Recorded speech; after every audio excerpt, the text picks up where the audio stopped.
مساء الخير متابعينا، وأهلا وسهلا فيكم في هذا الفيديو لمتابعة السيناريوهات المحتملة أمام البنك المركزي الكندي.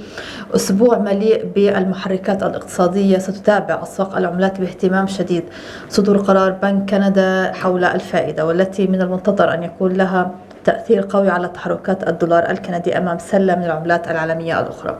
وفيما يلي السيناريوهات المقترحة أمام بنك كندا لهذا اليوم: السيناريو الأول وهو أن يقدم البنك المركزي على رفع معدلات الفائدة خلال هذا الاجتماع المرتقب بحوالي 75 نقطة أساس، وهذا السيناريو الأرجح. وبالتالي ستراقب الأسواق بيان الفائدة والمؤتمر الصحفي لمحافظ البنك المركزي الكندي وتقرير السياسة النقدية الصادرة عن البنك أيضا، وما يتضمنه من نقاط إيجابية حول التضخم والنمو الاقتصادي ومدى استعداد البنك للاستمرار في سياسة التشديد النقدية ورفع معدلات الفائدة خلال الفترة المقبلة. هذا بدوره قد يعزز صعود الدولار الكندي أمام العملات الأخرى. بينما السيناريو الثاني يتمثل في أن يتجه بنك كندا إلى رفع معدلات الفائدة، ولكن بوتيرة أقل نحو 50 نقطة أساس، ويكون الحديث منصبا على مخاوف تضرر الاقتصاد من رفع معدلات الفائدة والعمل على إبطاء وتيرة التشديد النقدي خلال الفترة المقبلة. هذا السيناريو مستبعد في الوقت الحالي، ولكن في حال حدوثه قد يؤدي إلى تأثير سلبي لتحركات الدولار الكندي مقابل العملات الأخرى. نتطرق الآن إلى البيانات التي أثرت على صناعي قرار الفائدة.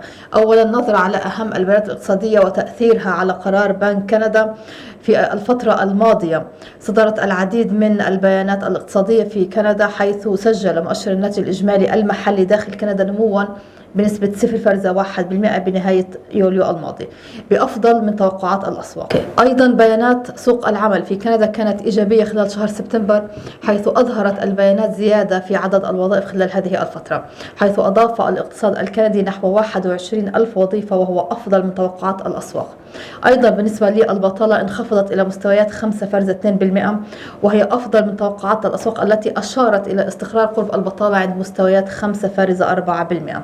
على صعيد بيانات التضخم، مؤشر التضخم استمر التضخم الكندي في الارتفاع بكل قوة خلال الفترة الماضية، وهو ما يضع مزيدا من الضغوط على بنك كندا في محاولة للسيطرة على هذا التضخم، حيث سجلت بيانات التضخم ارتفاعا بنسبة 6%، وكانت تشير توقعات الأسواق إلى تسجيل 5.6%.